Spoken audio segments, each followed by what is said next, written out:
कृपया नए दर्शक चैनल को सब्सक्राइब कर ले एवं कहानी ध्यानपूर्वक सुने। धन्यवाद।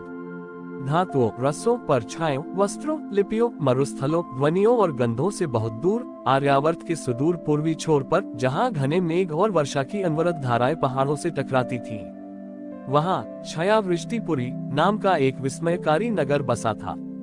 इस नगर की विशेषता ये थी कि यहाँ केवल ताप शिल्पी और अग्नि ताप को साधने वाले कलाकार रहते थे।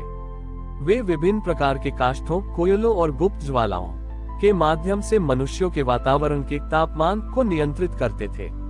वे ऐसी अलौकिक अग्नियों का निर्माण करते थे जो शीत ऋतु में भी ज्येष्ठ मास जैसी गर्मी और तपन का एहसास करा देती थी। इसी नगर में तापराज नाम का एक युवा रहता था। वह अग्नि के 7 स्वरूपों को मिलाने और उसकी तपन को नियंत्रित करने में इतना निपुण था कि उसके बनाए अग्नि कुंडों की गर्मी से बड़े बड़े राजा महाराजा विस्मित रह जाते थे। लेकिन तापराज के मन में अपनी कला को लेकर एक गहरा भ्रम था। वह सोचता था, संसार में केवल ताप, ऊर्जा और अग्नि ही सत्य है। जो ब्रह्मांड को अपनी तपन और ऊर्जा से संचालित कर सकता है, वही जीवन का असली स्वामी है। नगर के एक उपेक्षित, ठंडे और पूरी तरह से नमी से भरे कोने में, जहां पुरानी भट्टियों की बुझी हुई राख और कोयले फेंके जाते थे, वहां कीचड़ और ठंडे पानी के बीच दबा हुआ एक बहुत पुराना, खुरदरा और पूरी तरह से शीतल तथा न्यूट्रल प्रस्तर खंड पत्थर था। उस पत्थर की अपनी कोई तपन नहीं थी। उस पर यदि दहकते हुए अंगारे भी रख दिए जाते तो वह पत्थर अपनी जगह वैसे ही शीतल रहता और पल भर में उस अग्नि को शांत कर देता था। नगर के बुजुर्ग उसे शीतल महादेव कहते थे, क्योंकि वह हर प्रकार के भौतिक ताप, उत्तेजना और क्रोध के बंधनों से परे था। तापराज कभी वहां अपना मस्तक नहीं झुकाता था। वह सोचता, ये तो बस एक बेजान, ठंडा और रूखा पत्थर है। भगवान को पूजना है तो उन्हें प्रचंड यज्ञों की ज्वाला अर्पण करो। इस शीतलता और कीचड़ में क्या रखा है। एक बार उस क्षेत्र के प्रतापी साम्राज्य के राजा ज्वालासेन ने पूरे राज्य में घोषणा की, मैं एक ऐसी मानसिक उत्तेजना, दाह, जलन और निरंतर बढ़ने वाले आंतरिक ज्वर बुखार के रोग से पीड़ित हूँ कि मुझे संसार का सबसे ठंडा जल भी अग्नि की तरह चुभता है और मेरा पूरा शरीर तड़प रहा है। जो कोई भी महाशिल्पी मुझे एक ऐसा अमरताप कुंड या उपाय बना कर देगा जिससे मेरे शरीर का ये भयानक दाह शांत हो जाए, उसे मैं राज्य का प्रधान अग्नि आचार्य घोषित करूंगा। तापराज ने इसे अपने जीवन का सबसे बड़ा लक्ष्य माना। उसने सुदूर पर्वतों से मंगवाई गई विशेष सूखी लकड़ियां, गंधक और कपूर का अर्क तैयार किया। उसने रात दिन एक करके एक अत्यंत नियंत्रित और दिव्य अग्निकुंड तैयार किया, जिससे निकलने वाली ऊष्मा रोगों को हरने वाली थी। लेकिन एक अजीब बात होने लगी। वह जितनी बार भी उस अग्नि को सुलगाकर राजा के पास ले जाने के लिए पात्र को उठाता, वह दिव्य ज्वाला पात्र के भीतर जाते ही पल भर में अपनी सारी तपन और प्रकाश खो देती और बिल्कुल ठंडे, बेजान कोयले में बदल जाती। उसकी सारी कला और ऊर्जा का गणित फेल हो रहा था। 3 दिन और 3 रात बीत गए। तापराज का सारा घमंड बिखर गया। वह हताशा से भर गया। तभी उसकी कुटिया के बाहर एक साधारण, फटे पुराने वस्त्र पहने वृद्ध सन्यासी आए, जिनके हाथ में गंगाजल का एक छोटा सा मिट्टी का पात्र था। उन्होंने कहा, तापराज, तुम जीवन और ऊर्जा को केवल भट्टियों की ज्वालाओं और शारीरिक तपन में कैद करके अमर बनाना चाहते हो। तुम भूल रहे हो कि इस ब्रह्मांड का सबसे बड़ा सत्य किसी प्रचंड अग्नि में नहीं, बल्कि उस परम शीतलता और शांति में छिपा है जो हर प्रकार के क्रोध, वासना और तपन से परे है। तुम कला से यश कमाना चाहते हो, अपने भीतर के अहंकार को समर्पित नहीं कर रहे। तापराज ने हताश होकर कहा, वृद्ध बाबा, मुझे मत सिखाओ। मैंने जीवन भर अग्नियों को साधा है। अगर आपके पास कोई उपाय है तो बताओ। वृद्ध मुस्कुराए और उन्होंने अपने हाथ के उस गंगाजल की कुछ बूंदों को तापराज के उस बुझ चुके कोयले के पात्र पर छिड़क दिया। देखते ही देखते वह कोयला पूरी तरह से विलीन हो गया और वह पात्र सादे, पारदर्शी जल से भर गया। वृद्ध ने कहा, अब इस सादे जल को ले जाओ और उस ठंडे, उपेक्षित कोने में दबे शीतल महादेव के ऊपर अर्पित कर दो। लेकिन इस बार मन में अपनी कला का घमंड मत रखना। केवल ये सोचना कि तुम अपनी उत्तेजना, अपना क्रोध और अपना अस्तित्व उनके चरणों में सौंप रहे हो। तापराज असमंजस में था, पर कोई और रास्ता न देख वह उस सादे जल के पात्र को लेकर उस सुने कोने में पहुंचा। उसने जैसे ही वह सादा जल उस शीतल पत्थर पर चढ़ाया, एक अत्यंत विस्मयकारी और अलौकिक घटना घटी। जैसे ही जल ने पत्थर को छुआ, उस ठंडे पत्थर के भीतर से अचानक एक ऐसी दिव्य, शीतल और अदृश्य ऊर्जा की तरंग निकली जो पूरे प्रांगण में फैल गई। अद्भुत चमत्कार यह हुआ कि तापराज ने जैसे ही उस पत्थर के निकट पैर रखे, उसका मन बिना किसी अग्नि के एक ऐसी असीम आत्मिक शांति और परम शीतलता से भर गया जो उसने जीवन में कभी महसूस नहीं की थी। उसे ऐसा लगा मानो ब्रह्मांड का सारा संताप और तनाव उसके भीतर ही शांत हो गया हो। उस पत्थर के केंद्र से साक्षात महादेव की एक अत्यंत शांत, ध्यानमग्न और अलौकिक आकृति दिखाई दी। वे स्वयं हर प्रकार की तपन और ज्वाला से परे केवल चंद्रकला धारण किए बैठे थे, पर संसार की हर जीवन ऊर्जा उनसे ही संतुलित हो रही थी। तापराज के हाथ से उसकी सुलगती हुई मशाले और कलात्मक औजार छूटकर गिर गए। उसकी आंखों से अहंकार के सारे आंसू बह निकले। वह समझ गया कि जिसे वह बिना किसी ऊर्जा का ठंडा पत्थर समझ रहा था, वह स्वयं समस्त शांति और शाश्वत शीतलता का उद्गम स्थल है। उसने जब पीछे मुड़कर देखा तो वह वृद्ध सन्यासी वहां नहीं थे, और उस पत्थर से बिना किसी ध्वनि के सीधे तापराज के अंतर्मन में एक गंभीर और दिव्य वाणी गूंज उठी। तापराज, तुम क्षणभंगुर बाहरी ज्वालाओं और तपन के पीछे भागकर उस मूल सत्य को भूल गए थे जो आत्मा के संताप को शांत करता है। संसार की सारी अग्नियां, सारा वैभव एक दिन शांत होकर राख बन जाता है, लेकिन मेरी यह शीतलता और मौन ही शाश्वत आनंद है। जो अपने भीतर के सारे क्रोध, लोभ और वासनाओं के ताप को शांत करके मेरे इस स्वरूप में लीन हो जाता है, वह सदा के लिए अमर शांति को पा लेता है। तापराज का सारा घमंड चूर चूर हो गया। उसने राजा के लिए अग्निकुंड बनाने का विचार हमेशा के लिए छोड़ दिया। उसने स्वयं को उसी शीतल महादेव की सेवा में समर्पित कर दिया।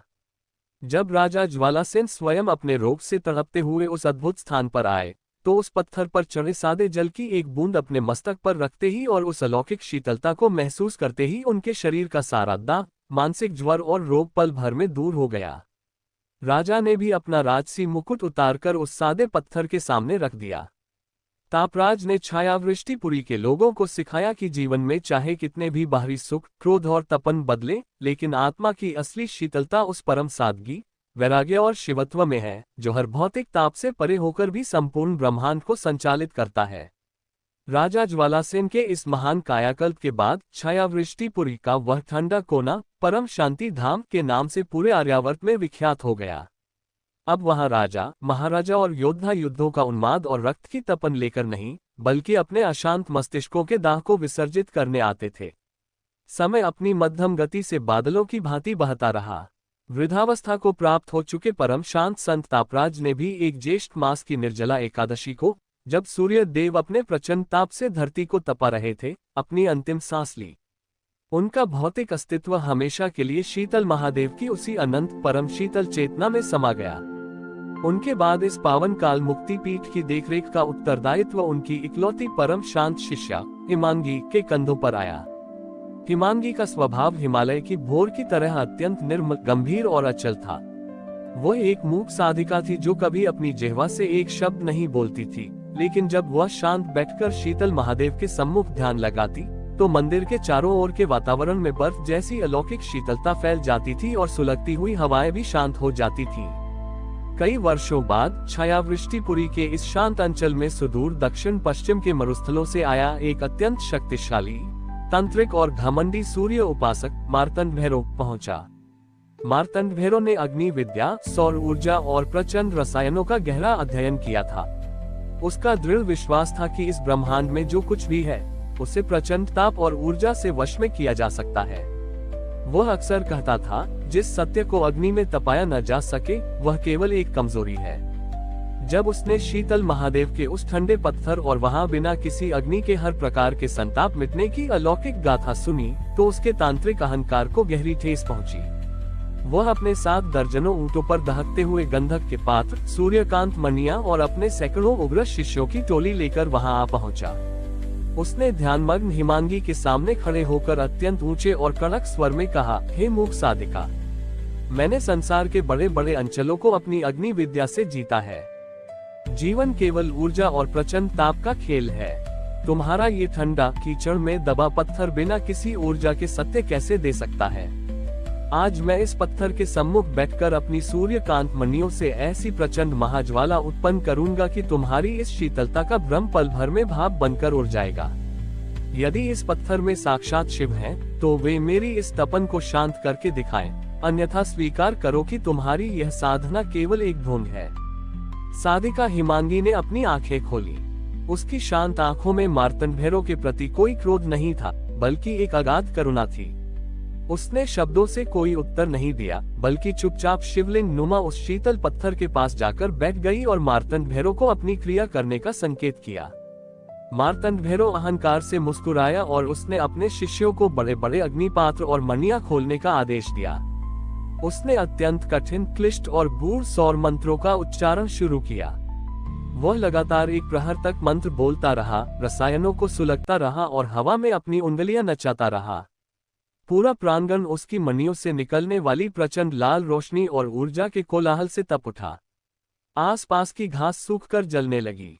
जैसे ही मार्तंड भैरव ने अपनी अग्नि विद्या को चरम पर पहुंचाकर उस प्रचंड ज्वाला का प्रहार सीधे उस सादे शीतल महादेव के विग्रह पर करने के लिए हाथ आगे बढ़ाया, एक अत्यंत विस्मयकारी और अकल्पनीय घटना घटी। उस सादे, ठंडे, शीतल महादेव के विग्रह से कोई विपरीत आग नहीं निकली। इसके विपरीत उस पत्थर से अचानक एक बहुत ही सूक्ष्म लेकिन अत्यंत शक्तिशाली और अदृश्य शीतलता की तरंग निकली। वह तरंग धीरे धीरे पूरे प्रांगण में फैल गई। अद्भुत चमत्कार यह हुआ कि मार्तंड भैरव के शिष्य जिन पात्रों में दहकते हुए अंगारे और रसायन लेकर बैठे थे, वे सारे अंगारे उस दिव्य तरंग के स्पर्श से पल भर में ठंडे और शांत होने लगे। देखते ही देखते वे सारी मणियां अपनी चमक खोकर साधारण, सादे कांच के टुकड़ों में बदलने लगी। मार्तंड भैरव ने घबराकर देखा कि उसके जीवन भर की कमाई, उसकी वे सारी जादुई मणियां पल भर में बुझ चुकी थीं। वह चिल्लाकर अपने शिष्यों को रोकना चाहता था, लेकिन जैसे ही उसने मुंह खोला, उसके कंठ से कोई शब्द बाहर नहीं आया। उसके भीतर की उत्तेजना, उसका क्रोध, उसकी उग्रता, सब कुछ उस पत्थर की शीतलता ने एक ही पल में सोख लिया था।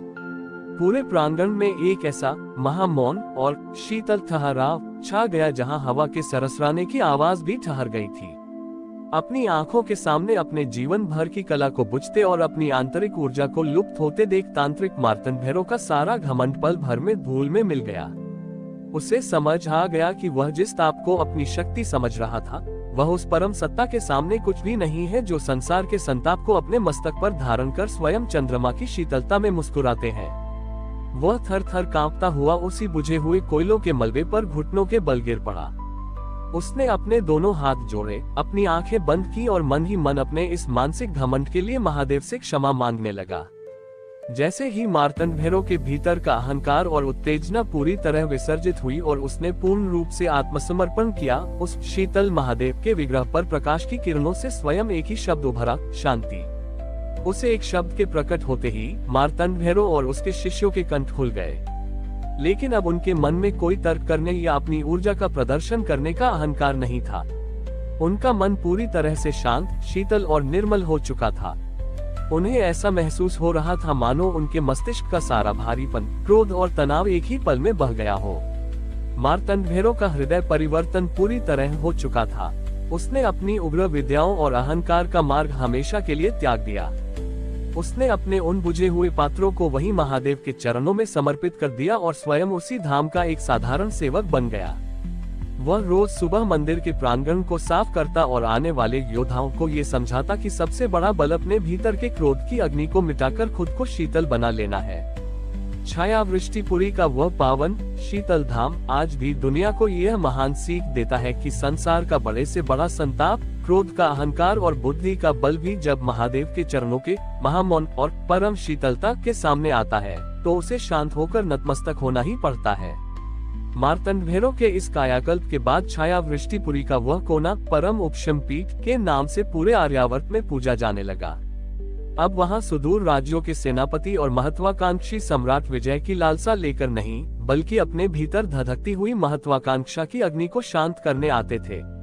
समय का चक्र अपनी सहज गति से घूमता रहा और वयोवृद्ध साधिका हिमांगी भी एक दिन माघ मास की मौनी अमावस्या को, जब संपूर्ण घाटी कोहरे की धवल चादर ओढ़े शांत खड़ी थी, अपनी अंतिम सांस लेकर शीतल महादेव की उसी शब्दहीन शाश्वत शीतलता में विलीन हो गईं। उनके बाद इस पावन पीठ की पूरी व्यवस्था और सेवा का भार हिमांगी के एकमात्र और अत्यंत एकाग्र शिष्य असंताप के हाथों में आया। असंताप का स्वभाव आकाश की भांति अनासक्त और प्रशांत था। वे कभी अपनी जिह्वा से कोई कड़वा शब्द नहीं बोलते थे। उन्हें जन्म से ही शारीरिक कष्ट या पीड़ा का बोध नहीं होता था। उनकी त्वचा चाहे बर्फीली चट्टानों से छुए या नुकीले पत्थरों से, उनका चित्त हमेशा एक समान अचल रहता था। वे मानते थे कि संसार का सबसे बड़ा संताप विचारों की अधिकता है, और जब मन विचारों से शून्य हो जाता है तभी शिवत्व का उदय होता है। कई दशकों बाद छायावृष्टिपुरी के इस शांत और बर्फीले अंचल में सुदूर उत्तर पूर्वी साम्राज्य का एक अत्यंत अभिमानी, चतुर और घमंडी अस्त्र शिल्पी लोहाचार्य पहुंचा। लोहाचार्य ने धातुओं को गलाने, गुप्त अग्नियों को साधने और ऐसे मारक अस्त्र बनाने में महारत हासिल की थी जो पल भर में पूरे नगर को भस्म कर सकते थे। उसे अपने पास मौजूद एक चमत्कारी अग्नि बाण पर बहुत घमंड था, जिसमें उसने रसायनों के माध्यम से ब्रह्माग्नि, एक अत्यंत तीव्र, कभी न बुझने वाली आग को कैद कर रखा था। उसका मानना था कि जिसके पास विनाश की अग्नि है, वही इस सृष्टि का नियंता है। जब उसने शीतल महादेव के इस मूक पत्थर और वहां बिना किसी प्रयास के प्रचंड ज्वालाओं के शांत हो जाने की गाथा सुनी, तो उसके शिल्पी अहंकार को गहरी ठेस पहुंची। वह अपने 7 दर्जनों बैलगाड़ियों पर लोहे की भट्टियां, विशाल धौकनी और अपने सैकड़ों उग्र कारीगरों की टोली लेकर वहां आ पहुंचा। उसने ध्यानमग्न असंताप के सामने खड़े होकर अत्यंत तीखे और अहंकार भरे स्वर में कहा, हे शांत साधक, मैंने अपनी भट्टियों की आग से ऐसे अस्त्र बनाए हैं जिन्होंने इतिहास बदल दिए हैं। जीवन केवल बल और संहारक ऊर्जा का खेल है। तुम्हारा ये ठंडा पत्थर मेरी इस ब्रह्माग्नि के सामने क्या टिकेगा। आज मैं इस पत्थर के ठीक सामने अपनी भट्टी सुलगाकर अपने इस अस्त्र की अग्नि को इस पर छोड़ूंगा। यदि इस पत्थर में कोई दैवीय शीतलता है तो वह मेरी इस संहारक आग को बुझाकर दिखाए, अन्यथा स्वीकार करो कि तुम्हारा यह वैराग्य केवल एक छलावा है। पुजारी असंताप ने अत्यंत धीमे से अपनी आंखें खोली। उनकी आंखों में लोहाचार्य के प्रति कोई क्रोध या द्वेष नहीं था। उन्होंने शब्दों से कोई प्रतिवाद नहीं किया, बल्कि चुपचाप शिवलिंग नुमा उस मूक पत्थर के सम्मुख हाथ जोड़कर बैठ गए और लोहाचार्य को अपनी कला प्रदर्शित करने का शांत संकेत किया। लोहाचार्य अहंकार से मुस्कुराया और उसने अपने कारीगरों को विशाल धौकनी चलाने का आदेश दिया। उसने भट्टी में विशेष कोयले और रासायनिक तेल डाले, जिससे नीले रंग की अत्यंत तीव्र लपटें उठने लगी। पूरा प्रांगण उस प्रचंड ऊष्मा और संहार की गूंज से दहल उठा। वहां उपस्थित लोग भयभीत होकर पीछे हटने लगे कि तभी लोहाचार्य ने अपना वह चमत्कारी अग्नि बाण भट्टी की ज्वाला के बीच स्थापित किया और उसे सक्रिय कर दिया। जैसे ही उसने उस अस्त्र की प्रचंड विनाशकारी ब्रह्माग्नि का प्रहार सीधे उस सादे शीतल महादेव के विग्रह पर करने के लिए हाथ आगे बढ़ाया, एक अत्यंत विस्मयकारी और रोंगटे खड़े कर देने वाली घटना घटी। उस सादे ठंडे पत्थर से कोई विपरीत अग्नि या गर्जना नहीं हुई। इसके विपरीत उस शिवलिंग नुमा विग्रह से अचानक एक ऐसी अत्यंत सूक्ष्म, पारदर्शी और ब्रह्मांडीय शीतलता की तरंग निकली, जो पूरे प्रांगण में फैल गई। अद्भुत और अकल्पनीय चमत्कार यह हुआ कि लोहाचार्य का वह अमोघ अस्त्र और उसकी प्रचंड भट्टी, जो पहाड़ों को पिघला सकती थी, उस दिव्य तरंग के स्पर्श से पल भर में सुन्न होने लगी। भट्टी की वे नीली भयानक लपटें बिना किसी धुएं या आवाज के अपने आप ऐसे शांत हो गई मानो किसी ने जलती आग पर शांत जल की अदृश्य चादर डाल दी हो। लोहाचार्य का वह चमत्कारी बाण पल भर में अपनी सारी संहारक ऊर्जा खोकर एक साधारण ठंडे लोहे के टुकड़े में बदल गया। चमत्कार यही नहीं रुका। लोहाचार्य, जो हमेशा युद्ध और विनाश के विचारों से उग्र रहता था, उसे अचानक अपने मस्तिष्क और अंतरात्मा के भीतर एक ऐसी गहरी, अनंत शून्यता और परम शीतलता का अनुभव हुआ मानो उसकी सारी मानसिक चंचलता, क्रोध और संहार की भूख एक ही पल में उस पत्थर ने सोख ली हो। उसे अपने हथियारों, अपनी कला और अपनी विनाशक शक्ति से एक ही पल में तीव्र विरक्ति हो गई। अपनी आंखों के सामने अपने जीवन भर के विज्ञान और अस्त्र को एक ही क्षण में निष्प्राण होते देख अस्त्र शिल्पी लोहाचार्य का सारा घमंड पल भर में धूल में मिल गया। उसे समझ आ गया कि बुद्धि और विनाश के बल की एक सीमा होती है, लेकिन महादेव की शांति और शीतलता असीम है। वह थर थर कांपता हुआ उसी बुझी हुई भट्टी के मलबे पर घुटनों के बल गिर पड़ा। उसने अपने दोनों हाथ जोड़े, अपनी आंखें बंद की और रोते हुए मन ही मन पुकारने लगा, हे महाकाल, हे संतापों को हरने वाले परम सत्य, मुझे क्षमा करें। मैं तुच्छ मनुष्य अपने विनाश के अस्त्रों से उस असीमित तत्व को चुनौती देने चला था जो सृष्टि का निर्माता और संहारक दोनों है। मेरी इस धृष्टता को क्षमा करें और मुझे अपने चरणों में शरण दें। जैसे ही लोहाचार्य के भीतर का अहंकार पूरी तरह विसर्जित हुआ, पुजारी असंताप ने आगे बढ़कर शीतल महादेव के चरणों से स्पर्श कराया हुआ चंदन का शीतल लेप उसके मस्तक पर लगा दिया। लेप के स्पर्श होते ही लोहाचार्य के भीतर का सारा संताप मिट गया और उसका हृदय पूरी तरह बदल गया। उसने अस्त्र बनाने और युद्ध भड़काने का मार्ग हमेशा के लिए त्याग दिया। उसने अपने उन सभी औजारों को वहीं उसी धाम की मिट्टी में समर्पित कर दिया और स्वयं वहीं का एक साधारण सेवक बन गया। वह रोज सुबह उस पावन टीले की धूल को साफ करता और आने वाले जिज्ञासुओं को ये समझाता कि ब्रह्मांड का सबसे बड़ा बल दूसरों को जलाना नहीं, बल्कि अपने भीतर के क्रोध की अग्नि को शांत करके खुद को शीतल बना लेना है। छायावृष्टिपुरी का वह पावन शीतल धाम आज भी दुनिया को यह अमर सीख देता है कि संसार का बड़े से बड़ा संताप, विनाश का अहंकार और बुद्धि का बल भी जब महादेव के चरणों के महामौन और परम शीतलता के सामने आता है तो उसे शांत होकर नतमस्तक होना ही पड़ता है। आपका एक लाइक और सब्सक्राइब मुझे अगले वीडियो बनाने में बहुत हिम्मत देता है, तो तुरंत चैनल सब्सक्राइब करें और बेल आइकन भी ऑन कर लें। हर हर महादेव।